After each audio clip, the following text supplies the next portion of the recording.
Welcome, one and all, to The Late Show. I'm your host, Stephen Colbert. Ladies and gentlemen, thank you. Thank you for being here for a very special night at The Late Show. We were supposed to be off tonight. This wasn't supposed to be a show night for us. My plan was to be in sweatpants right now. With a clutch of peanut butter pretzels in one hand and a jar of Nutella in the other. Slowly slipping into a flavor coma in an hour 8 of a below-deck med marathon. But instead, we fired up the old show machine for one night only for a very important reason. It's Matt Damon's birthday. Happy birthday, Matt. Thank you, buddy. Matt, I got you what you wanted, an interview with Vice President Kamala Harris. You're welcome. He's a big fan. He's a big fan.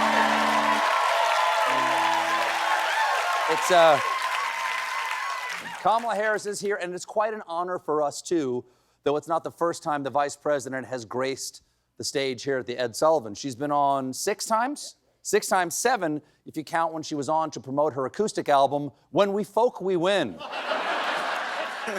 She's good. She's good. But this is her first appearance as the Democratic nominee. The Late Show, of course, is just the latest stop in her media blitz this week. In the last few days, she's appeared on 60 Minutes, Howard Stern, The View, plus Ink Master, The Mandalorian, and explaining the child tax credit on Bluey. And it's just not, it's not just TV and radio. Harris wants to meet the online youths out there. So she's also doing interviews with influencers. Wait a second. Does that mean I'm an influencer? What? Am I young now? With all of these appearances, Harris is trying to connect with younger voters, Black and Latino audiences, and older Americans. I think I know which demographic we represent. I said, I think I know which demographic we represent. Alan, turn up the volume, Alan. It's the up arrow on the remote. No, that's the channel button. And he's gone. He's gone. As part of her appeal to young women, Harris also did an interview on the podcast Call Her Daddy, which is, I'm being told, sex positive, mega popular, and the most listened to podcast by women. That is, until the upcoming release of A Microphone Next to Glenn Powell's Abs.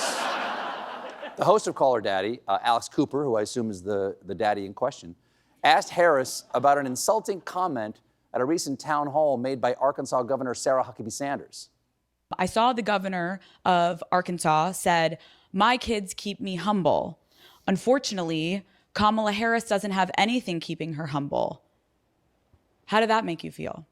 I don't think she understands that there are a whole lot of women out here who, one, are not aspiring to be humble. Damn.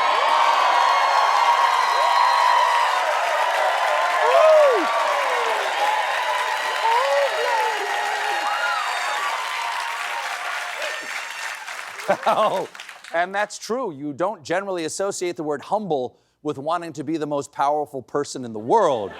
Hey, I'm sorry to bug you, and totally no worries if not. I was just wondering if I could, if it's okay, maybe control America's nuclear arsenal? Or is that crazy? Oh my God, forget I said anything. I'm sorry.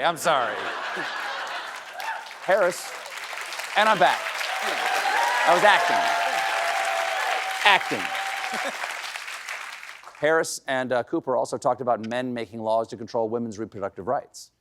And that's what's so outrageous about it, is a bunch of these guys up in these state capitals are writing these decisions because they somehow have decided that they're in a better position to tell you what's in your best interest than you are to know what's in your own best interest. It's outrageous. It's outrageous. I mean, Daddy Gang, to put it in our TikTok terms, I have seen girls on the street walk up to men and be like, "Do you know where a tampon goes? Do you know how many tampons we use?" And they don't know the answer. Yes, we do. We all know how many tampons you use. Fellas, say it with me. 1 at a time? 100? A baker's dozen? A murder of tampons. In preparation for this evening, we went out, we learned a little bit about the vice president's bio. Turns out she was the first African-American, first woman, and first Asian-American to become the Attorney General of California. And she attended law school. She attended law school in San Francisco, where she lived with her sister Maya and helped her potty train Maya's daughter. When talking about the experience, Harris said, "I'm dealing with this brutal stuff, dog eat dog in school, and then I would come home and we would all stand by the toilet and wave bye to a piece of Yeah. Oh. And if she wins next month, we all get to have the same experience."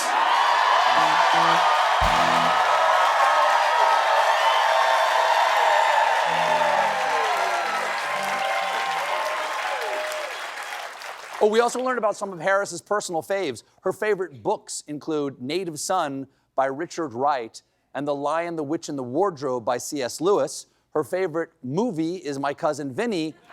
And when it comes to music, she said this. Best rapper alive. Tupac.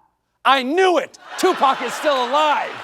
Yeah, I told you. And the government is hiding him in Area 51, where he's spitting bars with Bigfoot.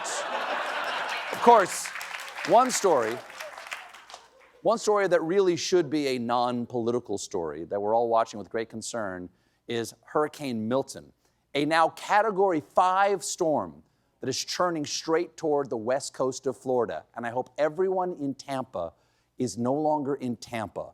Please heed your mayor and get to safety, because meteorologists are saying Milton could be a once-in-a-century storm. And America is still recovering from the last once-in-a-century storm, Hurricane Helene. Communities in the path of Helene are still in desperate need of aid. And if you can, please follow this QR code right here, or go to colbertlateshow.com/Hurricane Helene. We've got some suggested organizations on the ground that you can donate to help these people in desperate need. And I'll tell you who's not helping. Donald Trump. He's out there spreading a bunch of lies that he thinks are good for him because hims is all he thinks about. In the past week, Trump has falsely claimed that there are no helicopters or rescue operations in North Carolina, falsely claimed that Kamala Harris spent all her FEMA money on housing illegal migrants. And if those lies aren't bad enough, Trump's toadies have also been recruiting robots to help them lie. One image that's been making the rounds is this picture of Trump wading into floodwaters with first responders. Now, it turns out that's an AI fake. And if you look closely, you can tell, because in the picture, Donald Trump is helping people. Also, you gotta have an eye for it. You gotta know where to look. Also, he knows it's very important to never get his hair wet or feed it after midnight. Now, all this AI is emotional manipulation for political ends, and it's effective because there are thousands of real people in trouble right now, and Americans have a heart. But this is just cynical. For instance, the most popular fake image being spread by prominent Republicans who definitely know better shows a scared little girl with a puppy in a flood zone. One MAGA blogger posted that fake image with the caption, "Our government has failed us again." Yes, they failed that imaginary girl. This is just as bad as when Biden did nothing to help this woman save her drowning boyfriend. I hear all the two-person doors were being used by illegal immigrants. This weekend, Trump held another lie fest in Pennsylvania, and he was joined on stage by Elon Musk. That's got to be a little confusing for Trump voters. I'm fighting for the little guy, and you know how much I hate immigrants. Now, please welcome an immigrant who makes more money in 1 second than you'll make in your entire worthless lives. Put your filthy little worker hands together for your South African oligarch god, Elon Musk. Here he is. Come on out. There you go. Come on. I'm doing this, and we're doing that. Here's Trump introducing Elon, who enters the stage with grace. And his rocket company is the only reason we can now send American astronauts into space. That's one small step for man. One weird little hop for a douchebag. So okay. Elon may enter the stage, a little odd, but at least he shakes hands like a normal, oh my God. He looks like Igor greeting the DoorDash guy. We got a great show for you tonight. My guest is Vice President Kamala Harris. Stick around.